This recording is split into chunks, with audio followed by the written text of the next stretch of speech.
우리가 인생을 살아가다 보면은 정말로 앞길이 꽉 막힌 것 같은, 답이 없는 것 같은 그런 상황을 만나게 될 때가 있습니다. 우리 얼마 전에 출간된 감독님의 그 5분의 기적이라고 하는 자서전 내용을 보면 감독님께서도 그런 비슷한 경험들이 많이 계시더라고요. 그 북한군의 군 의무관으로 이렇게 강제로 끌려가가지고 어떻게든지 남한으로 이렇게 월남을 할 그런 마음을 가지고 계셨죠. 그런데 쉽게 빠져나올 수도 없고, 또 이렇게 탈출하려고 그러니까 옆에서 따라다니는 또 병사가 하나가 있는데 따발총을 들고 다니는 거예요. 같이 탈출해가지고 넘어가자 그러면 따발총으로 그냥 쏴버릴 것 같기도 하고, 남한군에 또 이렇게 투항하자니 포로로 끌려갈지도 모르는 거고, 어떻게 될지 모르는 상황. 남을 수도 없고 어떻게 갈 수도 없고 얘기할 수도 없고 안 할 수도 없는 어떤 그런 사면 초과 같은 상황들을 겪으셨더라고요. 성경에도 보면 그런 이야기들이 많이 있습니다. 여러분, 이스라엘 백성이 출애굽을 하고 난 다음에 제일 먼저 만나게 될 상황이 뭐예요? 출애굽을 하고 광야로 딱 들어가는 순간 뒤에서는 누가 쫓아옵니까? 애굽 군대가 쫓아와요. 애굽 군대가 막 무기를 들고 쫓아오고 있고 앞에는 홍해 바다가 딱 가로막고 있습니다. 그러니까 앞으로 가도 죽는 거고 뒤로 가서 싸워도 죽는 거예요. 참 이건 뭐 어떻게도 할 수 없는 그런 진퇴양난, 이런 어떤 상황들을 맞이하고 있거든요. 저는 가끔 요셉이 생각이 납니다. 요셉이 형들에 의해서 그 수렁에 빠졌을 때 느낌이 어땠을까? 믿었던 형들인데 형들한테 배신을 당하고 그 깊은 수렁 속에 빠져가지고 앞을 봐도 벽이요, 오른쪽을 봐도 벽이고 왼쪽을 봐도 벽이고 뒤를 봐도 벽, 사방이 다 벽과 같이 꽉 막혀져서 그 버려진 것 같은 그 어둠 속에서 더 이상 나에게 길이 있을까? 어떤 그런 마음들을 가지게 되지 않았을까? 그런데 여러분, 놀랍게도 그 길이 없는 상황들 보면 상황들 안에서 새로운 길을 만나게 됐다는 거예요. 길이 없는 것 같았는데 가만히 보니까 새로운 길이 열리든지 아니면 내가 보지 못했던 길을 찾게 되는 경우들을 우리 성경에서 보게 된다는 겁니다. 출애굽 백성이 앞에는 홍해 바다요, 뒤에는 애굽 군대가 쫓아올 때 길이 없는 줄 알았는데 길이 열렸습니까? 안 열렸습니까? 홍해 바다가 갑자기 쫙 갈라졌습니다. 상상치도 못했던, 인간의 방식으로는 전혀 상상할 수도 없었던 길이 활짝 열리게 되었다는 거예요. 수렁에 빠졌던 요셉이 형들에게 배신감 당하고 죽었구나, 이제 나는 버려진 인생, 아무도 나를 도와줄 수 없어, 나에게 더 이상 구원의 손길이 없어 그랬는데 하늘에서 밧줄이 내려와요. 지나가던 이스마엘 그 상인들이 그 요셉을 이제 노예로 사게 되면서 그의 인생에 새로운 소망의 빛이 열리게 되는 겁니다. 감독님의 5분의 기적에서도요, 말할 수도 없고 탈출할 수도 없고 어떻게 할 수도 없으니까 어떻게 했느냐, 그 가다가 소나무 뿌리 붙잡고 밤새도록 기도를 한 거예요. 기도를 하고, 그래 죽으면 죽으리라, 죽으면 죽으리라. 그 따발총 든 청년한테, 야 나는 남한군에게 투항한다, 너 나 죽이려면 죽여라, 너 어떡할 거냐. 그러니까 예 저도 따르겠습니다, 딱 그런 거예요. 남한군을 향해서 나아갈 때도 그래 내가 죽으면 죽으리라, 포로로 끌려가면 포로로 끌려가는 거고 총으로 쏘면 죽는 거고, 그리고 죽으면 죽으리라고 내려갔더니 불과 5분 만에 북한군에서 남한군으로 바뀌는 기적의 새로운 인생의 길이 열리게 되었다는 거죠. 뭔가 우리가 길이 없다라고 여겨지는 그 순간에도 항상 어떤 새로운 길, 그 새로운 길을 보게 되는 기적을 체험하게 된다는 겁니다. 어떤 사람이 아프리카에 이제 간 거예요. 아프리카에 가서 이제 깊은 정글 속을 이제 헤매고 이제 가게 되는데 거기에 가이드를 이제 하나 데리고 갔습니다. 그 가이드가 안내를 하는데 이쪽으로 갔다가 또 이쪽으로 갔다가 계속 왔다 갔다 하는 거예요. 이 사람이 마음속에 뭔가 이상한 거야. 아무리 가도 끝이 없이 막 이리 갔다 저리 갔다 이리 갔다 저리 갔다는. 그래가지고 참다가 이 사람이 그 가이드한테 물었습니다. 아니 도대체 언제까지 좀 가야 되는 겁니까? 언제까지? 이리저리 왔다 갔다 지금 하는 것 같은데 지금 어느 길이 맞는 거예요? 하고 그 가이드에게 탁 물었을 때 이 가이드가 기가 막힌 말을 했습니다. 이렇게 얘기했습니다. 성경 좀 읽었나 봐요. 제가 곧 길입니다. 저만 따라오시면 됩니다. 딱 그랬다는 거예요. 기가 막힌 말이죠. 예수님께서도 우리에게 말씀하셨죠. 내가 곧 길이요 진리요 생명이니 나로 말미암지 않고는 아무도 아버지께로 갈 자가 없느니라. 아무도 아버지께로. 뭐냐면 예수님께서 우리 인생에 우리 어떤 구원의 길도 되시지만 우리 인생에도 길이 되시는 분이라는 거죠. 여러분이 어떤 막막한 상황이나 순간에 있다 하더라도 내가 인간적인 방법을 다 동원해봤고 인간적인 꼼수를 다 부려봐도 답이 없는데 한 군데에 답이 있다는 거예요. 어디에? 예수 그리스도께서 우리에게 길이 되어주신다. 오늘 말씀이 우리에게 그걸 이야기하고 있습니다. 하갈과 이스마엘 이야기인데요. 이 하갈은 이 아브라함의 첩입니다. 첩. 애굽 여자예요. 그러니까 아들을 낳지 못하니까 사라가 자기 몸종인 하갈을 아브라함과 동침케 해가지고 서자인 이스마엘을 낳았어요. 이스마엘을 낳았는데 나중에 이제 이스마엘이 이제 한 13살쯤 되었을 때 그 요셉을 낳았거든요. 요셉이래. 이삭을 낳았거든요. 그러니까 이삭을 막 희롱을 하는 겁니다. 그러니까 이건 도저히 같이 있으면 안 되겠다. 그래서 하나님께서 아브라함에게 이스마엘을 내어보내라. 쫓아보내라. 하갈과 함께 쫓아보내라. 그래가지고 이 아브라함이 하갈과 이스마엘에게 물 한 가죽 부대를 이렇게 탁 쥐어주면서 사막으로 이렇게 쫓아낸 거예요. 쫓아내가지고 이제 사막으로 이제 갔습니다. 사막으로 갔으니 금방 물이 떨어졌어요. 이제 죽게 되었습니다. 어린 자식은 목말라가지고 죽겠다고 울고 앉아있고 그 엄마는 또 그 죽어가는 자식 죽어가는 꼴 보지 못한다고 저기 한바탕 떨어진 곳에 가서 뒤돌아서서 막 울고 그랬더니 하나님께서 이 이스마엘의 울음소리를 들으시고 나타나신 거예요. 그리고 이스마엘에게 축복을 주시면서 갑자기 19절에 이런 얘기가 나옵니다. 하나님이 하갈의 눈을 밝히셨으므로 샘물을 보고 가서 가죽 부대에 물을 채워다가 그 아이에게 마시게 하였더라. 하나님이 하갈의 눈을 밝히시니까 그 전에는 샘물이 보이지 않았었는데 살 길이 보이지 않았었는데 하나님을 만나고 나서 하나님을 경험하고 나니까 보이지 않던 살 길이 눈에 뜨이게 되었다. 새로운 길이 언제 열리게 되었는가? 하나님과 나와의 영적 관계가 뚫리게 되었을 때, 하나님과 우리의 만남이 이루어지게 되었을 때 보이지 않던 인생의 새로운 길이 우리에게 열려진다라고 하는 메시지를 여러분에게 주고 있는 겁니다. 여러분이 인생을 살면서 내 눈으로 볼 때 정말로 답이 없는 것 같아. 이거는 진짜 아무것도 아니야. 확실해. 이건 답이 없어. 라고 규정해버릴 그 순간이 있을 거예요. 그런데 정말로 그럴까요? 그 순간에 정말 내가 하나님과 내가 영적으로 맺어진 관계 안에서 내 인생을 보고 있는가? 하나님을 배제해놓고 내 인생을 보면서 길이 없다, 답이 없다고 한탄하고 있는 것은 아닌가? 돌아볼 수 있어야 된다는 겁니다. 성경은 우리에게 얘기합니다. 하나님과의 관계가 맺어질 때 우리의 눈이 열려서 새로운 길이 열릴 것이다. 예수께서 이르시되 내가 곧 길이요 진리요 생명이다. 그 길을 만날 수 있는 길은 뭘까? 제가 오늘 말씀을 묵상을 해보니까요, 하나님을 만나서 새로운 길을 찾는 인생을 보니까 두 가지의 특징이 있어요. 이 두 가지의 특징을 여러분과 함께 나누려고 합니다. 첫 번째는 뭐냐? 헤매고 방황하더라도 교회 주변, 말씀 주변에서 방황하라 이 얘기입니다. 다시 말씀드릴게요. 방황하더라도 어디에서? 교회 주변, 말씀 주변부에서 방황하라 이거예요. 14절을 보니까 이런 얘기가 나옵니다. 하갈과 이스마엘이 쫓겨나가지고요, 자, 광야로 나가는데 그 광야가 어디냐? 이렇게 나옵니다. 하갈이 나가서 브엘세바 광야에서 방황하더니 이렇게 얘기합니다. 브엘세바 광야. 왜 하필 하갈이 어린 이스마엘을 데리고 브엘세바 쪽으로 나갔을까? 저는 여기에 주목을 한 거예요. 왜 브엘세바 쪽으로 나갔을까? 하갈은 어디 사람이라 그랬습니까? 애굽 사람이거든요.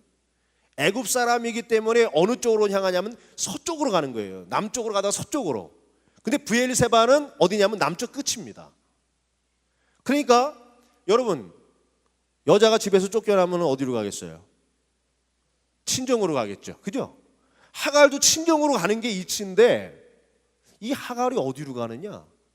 브엘세바로 내려가는 거예요. 남쪽 끝으로. 이 브엘세바로 말할 것 같으면 아브라함과 이삭과 야곱 세 사람이 머물던 성지 중에 세 성지 중에 하나예요.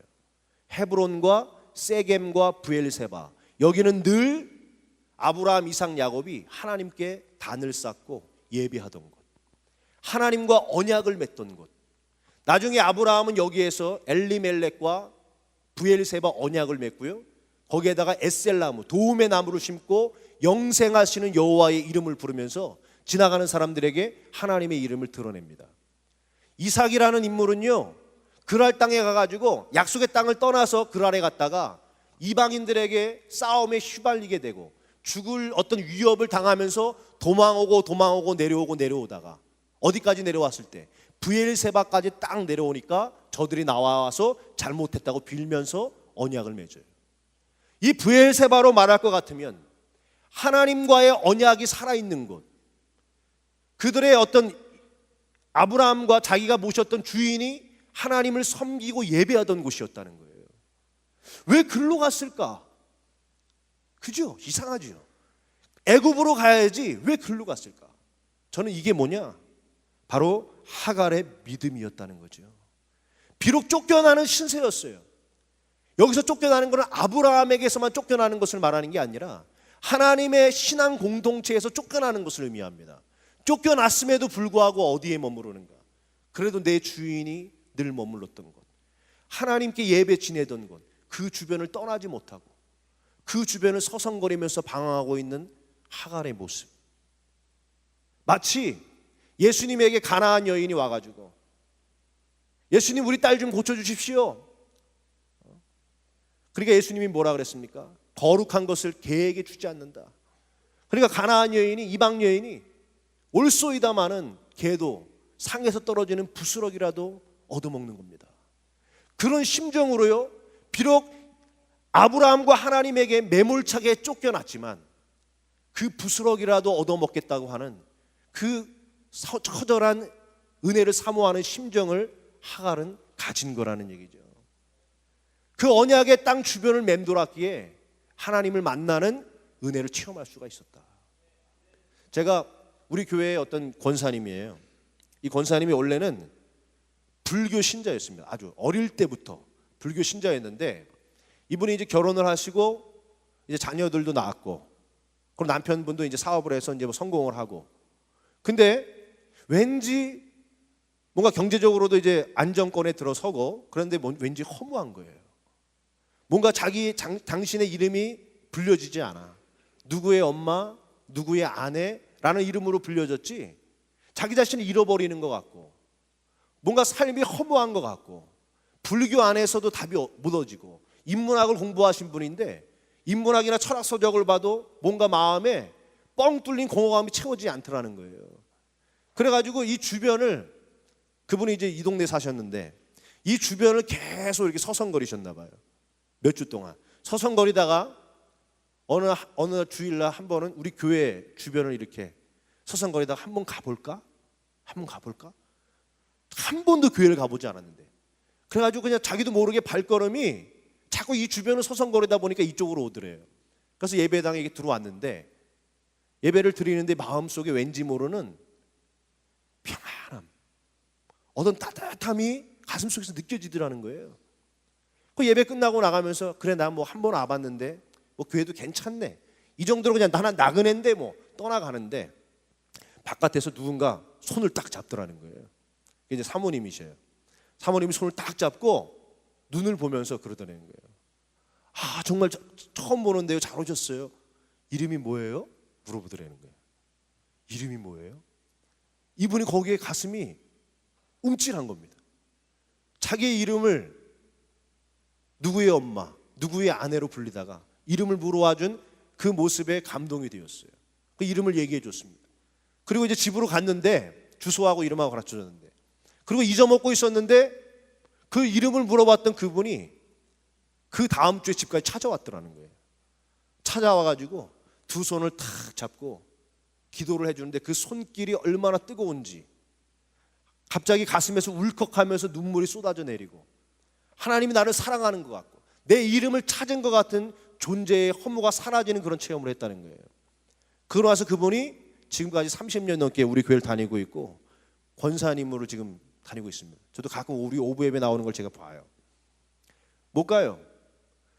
교회의 주변, 하나님의 축복과 임재가 머무는 그 주변부라도 머뭇거리고 서성거리게 되면요, 거기에서 은혜를 받게 된다는 거예요. 우리가 살다 보면은 무너질 때가 있습니다. 교회도 가기 싫을 때가 있고요. 내 외부 환경이 싹 무너지고 믿음이고 뭐고 간에 싹 그냥 다 필요 없어. 사람도 믿을 거 없어. 그럴 때 제일 무서운 게 뭡니까? 외부 환경이 무너지는 게 무서운 게 아니라요, 우리의 내부 환경이 무너지는 게 더 무서운 거거든요. 아무리 외부 환경이 무너졌다 하더라도 내 내부 환경만 분명하게 살아있을 수 있다면 다시 시작할 수가 있는 겁니다. 그런데 그 내부 환경의 힘과 에너지를 어디에서 얻을 것인가? 그것을 어디에서 얻을 것인가? 교회 주변이라도, 말씀 주변이라도 머뭇거리고 방황하는, 그 주변을 서성거리기라도 하는 사람이 그 은혜의 부스러기라도 얻어먹을 수 있다는 얘기죠.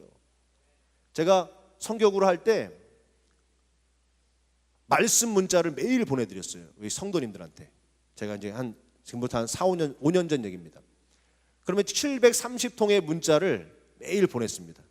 그러면 어디 몇 장 몇 절 말씀 매일 보냈는데, 그 받는 분들 중에는 부진자도 있고 교회 한두 번 나왔다가 안 나오는 분들도 있고, 그러니까 막 끊어요.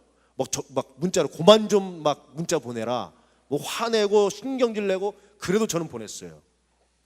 이것이 뭔가 열매를 발할 것이다.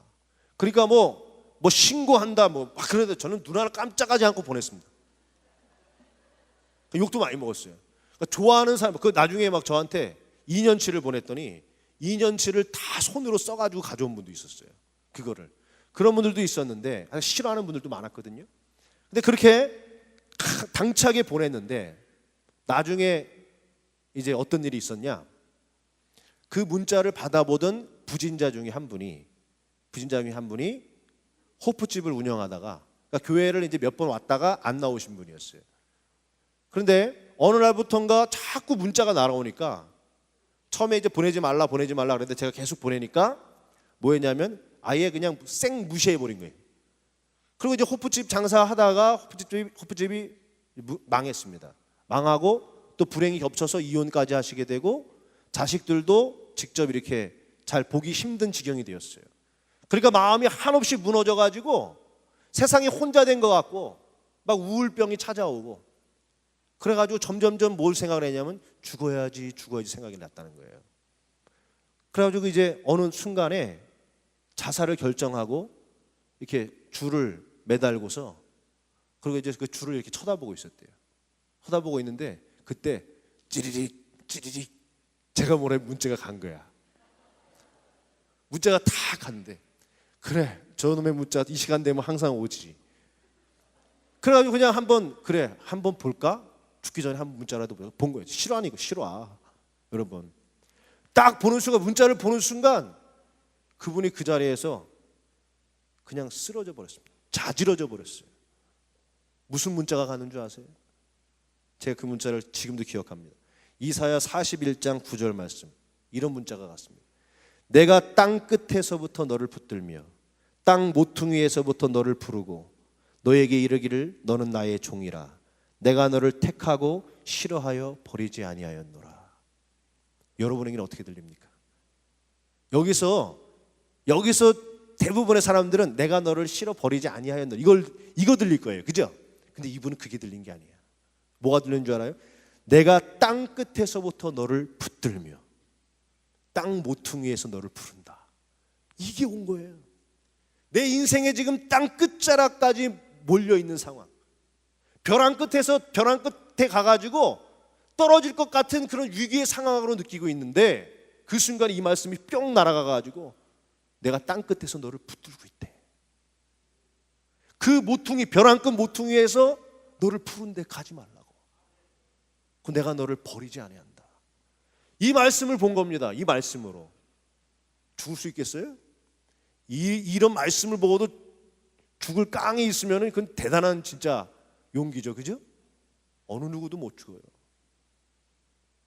그분에게 제가 한 거 아닙니다. 그거는 말씀이죠. 그래도 말씀 주변부에 있었겠다는 이유로 아무리 내가 싫어하고 뭐 말씀도 안 보고 하지만 그래도 내 삶의 어떤 주변부에 아주 자그마한 실말이라도 뭔가 말씀이든 교회에 흔적 찌꺼락이라도 붙어 있으니까 뭐가 들어갑니까? 하나님의 사랑은 그 자그마한 실마리를 통해서라도 역사가 나타난다는 거죠. 여러분, 이게 하나님의 사랑이라는 거예요. 여러분이 청년의 때에 얼마든지 신앙 고민할 수 있고 믿음 약해질 수도 있습니다. 그렇지만 절대로 놔선 안 되는 게 뭐냐? 교회 주변은 떠나지 마라. 하나님 말씀 주변은 떠나지 말라는 거예요. 예배 드리기 싫어도요, 그냥 와서 앉아 있으라는 거예요. 만약에 하갈이 브엘사바의 주변을 떠나 있었다면 하나님을 만날 수 있었을까? 만날 수 없었을 겁니다. 우리나라 크리스찬 청년들이 고등학교를 졸업을 딱 한 다음에 몇 프로만 남느냐? 20% 남는다는 기가 막힌 얘기예요. 20%. 80%가요 다 교회에서 떨어져 나가요. 그 다음부터는 대학 가가지고 교회를 아예 오지도 않고, 그리고 그 다음에 점차 안티 크리스찬들이 되어가요. 교회를 다녀봤다는 것 때문에 교회에 대해서 더 신랄하게 공격하는 그런 안티들이 되어가. 직장 생활하면서 또 떨어져 나가요. 그러면서 아예 교회랑 등지고 완전히 교회와는 상관없이 하나님의 말씀과는 완전히 등을 돌린 채 살아가고 있는 그런 모습들을 보게 된다는 겁니다. 저는 돌아온 탕자에 비유해서 큰 은혜를 받는 부분이 뭐냐? 탕자가 돌아와서 아버지가 끌어안아줬다, 이거에 은혜 받지 않아요. 뭐가 은혜롭냐? 탕자가 그 아버지 품을 떠났을 때, 모든 것을 다 잃고 길이 없었을 때 그가 어떻게 했습니까? 아버지 집으로라도 돌아가 볼까? 그게 아들로가 아니에요. 종으로, 아버지의 그 종으로라도 내가 일하면서 그 부스러기라도 얻어먹을까? 그런 마음이었다는 거죠. 그런 심정을 갖고 터벅터벅, 그야말로 성큼성큼이 아니라 터벅터벅 아버지 집을 향했을 때, 그 자그마한 실마리 하나를 보고 아버지는 어떻게 했습니까? 뛰어나와서 그를 품어주고 사랑해주고 잔치를 베풀고 아들로 영접하였다는 거죠.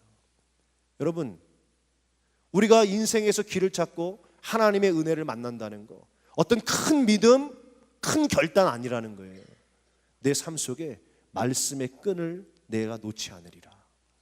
예배의 끈을 놓지 않으리라. 그 정도의 마음만 가지고 우리가 하나님 앞에 나아간다 하더라도 그 믿음을 통해서 하나님께서는 여러분에게 더 크고 놀라운 사랑과 축복의 길을 열어주신다는 것을 믿으시기 바랍니다. 두 번째로, 하나님 앞에 눈물이 마르지 않는 사람이 되라는 겁니다. 눈물이 마르지 않는 사람. 오늘 하나님의 마음을 움직인 열쇠가 뭘까요? 브엘세바 근처에 방황하였다는 거 말고 또 하나가 있습니다. 그게 뭐냐? 눈물입니다. 눈물. 살 길이 막막하니까 하갈이 울어요. 그 아들은 죽을 것 같으니까 울어요. 그 우는 아들을 보는 하갈은 또 더 울어. 온 그 브엘세바 광야가 온통 울음바다가 되어버렸어요. 이 울음 천지가 된 이 소리를 하나님은요 외면하시지 못하는 거예요. 그 눈물을 그냥 넘어가시지 못하고 그 눈물 때문에 하나님께서 나타나셔서 두 사람을 살려주고 축복을 해준다. 여러분, 성경의 창세기부터 계시록까지 묵상을 해보면 하나님의 근본적인 성품이 있어요. 하나님의 근본적인 성품. 사랑이다? 좀 약해. 제가 볼 때는 너무 좀 뭐랄까 명사적이에요. 사랑이라고 아무 느낌 없잖아. 근데 하나님의 근본적인 성품이 뭐냐? 하나님은요 약하시다. 약하신 분. 뭐에 약하시나? 약한 거에 약하신 분. 우리의 눈물과 우리의 연약함에 약한 분이 하나님의 근본적인 성품이라는 겁니다. 그러니까 팔복에도 뭐라 그럽니까? 애통하는 자는 복이 있나니. 누가복음에서는 아예 우는 자가 복이 있나니. 하나님은 인간의 눈물에 반응하시는 마음의 성품을 가지고 있는 분이라는 거예요. 여러분, 하나님의 또 다른 기본적 성품이 뭐냐면 시건하지 않으시는 하나님이거든요. 뭐냐면 말을 번복하지 않는다는 거예요. 그런데 이게 깨집니다. 하나님께서 히스기야에게 뭐라 그랬냐면 이사야 선지자를 보내서 너가 정녕 죽을 거다 그랬어요. 그럼 시건하지 않으시면 바로 죽어야 돼요. 그런데 히스기야가 어떻게 합니까? 그 말을 듣고 벽을 향해서 무릎을 꿇고 눈물을 펑펑 흘리면서 살려달라고 하나님께 부르짖습니다.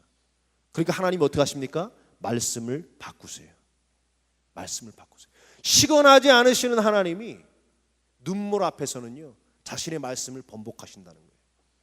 하나님께서 니느웨 백성들에게 너희가 3일 만에 정령 무너질 것이다 라고 이야기했습니다. 그런데 니느웨 백성들이, 온 백성들이 통곡하고 눈물을 흘리면서 회개하고 나오니까 하나님께서 심판을 싹 거두어 가셨어요. 싹 거두어 가셨습니다. 성경에는 이런 이야기가 한두 개가 아닙니다. 성경에는 이렇게 얘기합니다. 하나님이 원하시는 것은 제사가 아니라 상하고 통회하는 심령이라. 상하고 통회하는 가슴. 하나님이 정말로 간절하게 찾고 있는 사람이 누구일까? 찢어진 가슴. 정말 눈물이 흘릴 수밖에 없는 통회하는 그런 가슴을 가진 사람을 하나님께서는 찾으신다는 거죠. 우주보다 더 크시고 바위보다 더 단단한 그 전능자의 가슴을 무너뜨릴 수 있는 유일한 무기가 뭐냐? 바로 우리의 진정한 눈물이라는 거죠. 여러분, 성경에 보면 하나님께서 꼭 건드리지 말라고 한 두 부류의 사람이 있어요. 그 사람들이 누구냐? 고아와 과부. 고아와 과부는요, 다 면제예요. 왠지 아십니까? 고아와 과부는 의지할 사람이 없어요. 의지할 남편도 없고 의지할 부모가 없습니다. 그러니까 어떻게 합니까? 너무나 연약해서 하나님께 눈물을 흘리면서 하나님만을 의지할 수밖에 없는 그 인생. 그 인생들은 하나님 뭐라 해요? 건드리지 마라. 얘네를 건드리면 이거는 뭐예요? 하나님 용서가 없는 거죠. 가장 연약하고 가장 눈물 어린 것들에 우리 하나님은 가장 민감하게 반응하시는 분이라는 거죠. 여러분, 그렇다고 한다면 여러분은 정말로 하나님 앞에서 가슴을 쏟아 부으면서 울어본 적이 있습니까? 네? 한번 여러분에게 묻는 겁니다. 내 인생에 정말 하나님 앞에 내 가슴과 영혼을 다 쏟아내면서 한번 울어본 적이 있는가? 한 번도 없지 않나? 사람 앞에서는 울어봤죠, 그죠? 엄마 앞에서도 울어보고, 또 누가 때리면 또 그 사람 앞에서도 울어보고, 많이 사람 앞에서도 울어봤어요. 혼자 자기 연민 때문에 내가 서럽고 억울하고 이러니까 혼자는 많이 울어봤을 겁니다. 입을 뒤집어 쓰고 펑펑 울어봤을 거예요, 혼자는. 그러나 내 인생에 정말로 하나님 앞에서 하나님을 부르면서 하나님 앞에 울어본 적이 있는가? 우리도요, 사람의 눈물을 보면 어떻게 합니까? 가슴이 찡해집니다. 볼테르가 뭐라 그랬냐? 인간의 눈물은 말 없는 슬픈 언어이다 그랬어요. 참 멋있는 말. 슬픈 언어이다. 또 이런 말도 있죠. 눈물은 가장 강력한 무기이다. 사람도 눈물을 보면 이 인간이 지가 잘못하고 지가 눈물을 흘리는데 왠지 내가 미안해져. 그죠? 지가 잘못했는데 눈물을 흘리면 내가 미안해. 이상한 이 마법 같은 힘이 있거든요. 그러나 그렇다면 하나님께서, 사랑으로 가득한 하나님은 오죽하겠냐는 거예요. 그 피조물의 눈물 앞에 얼마나 민감하게 반응하시겠는가. 청년의 때에 해보지 않으면 안 되는 일 99가지 이런 책도 있더라고요. 101가지인가? 저는 청년의 때에 해보지 않으면 안 될 한 가지를 얘기하고 싶습니다. 그게 뭔지 아세요? 하나님 앞에서 정말로 울어보는 거. 이거 해보라는 거예요. 이거를 청년의 때에 못한다? 여러분 30대까지는 가능할 수 있어. 40 넘어가지고는 힘듭니다.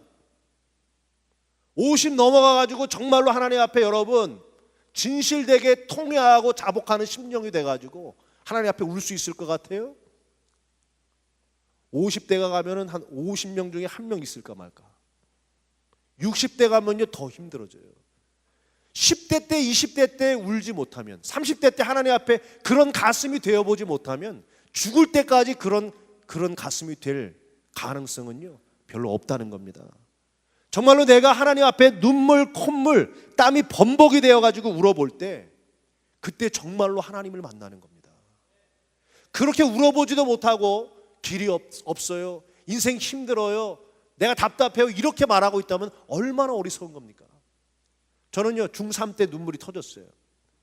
그리고 고등학교 1학년 때 정말 눈물하고 콧물하고 땀이 범벅이 되도록 울었습니다. 아버지 그러면 그냥 막 울어요. 내가 지금 생각해 보면 참 10대 때 죄를 져봐야 얼마나 죄를 졌겠어.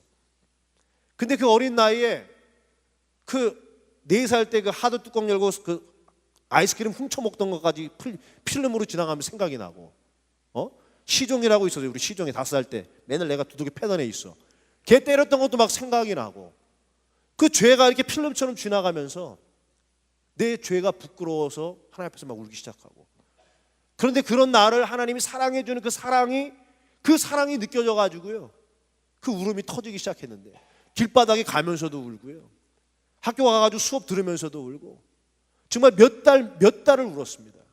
그때 그렇게 울다 보니까 나중에 뭐가 나오냐, 내 영혼에, 내 마음속에 있는 상처, 찌꺼기, 이런 모든 것들이 다 씻겨져 나오고, 내 영혼에 붙어있는 어둠의 흔적들까지 다 쏟아져 나가고, 정말로 맑고 맑은 느낌, 새로운 사람이 된 것 같은 그런 느낌, 그렇게 비워진 내 영혼에 하나님의 사랑이 막 쏟아져 내리는 것 같은 그런 체험을 했었습니다. 여러분, 청년의 때에 해봐야 돼요. 청년의 때에 하나님 앞에 정말로 상하고 통회하는 심령이 돼야 돼요. 청년들 때에 너무 가슴이 돌처럼 굳어져 있어요. 울 줄을 몰라. 웃을 줄도 모르는데 뭐 웃을 줄도 모르고, 말씀을 들어도 정신 차릴 줄 모르고, 그런 무감각한 돌의 상태로 살아간다면 여러분, 하나님에게서 어떻게 길을 찾을 수 있겠습니까? 하나님 앞에 여러분의 가슴을 깨질 준비를 하시기 바랍니다. 여러분들의 눈물에 하나님께서는 함께 우실 거예요. 여러분들의 눈물이 막 가슴이 뜨거워지고 울컥울컥 하려고 할 때 하나님의 가슴도 울컥울컥 그러면서 여러분들을 하나님이 덮치실 겁니다.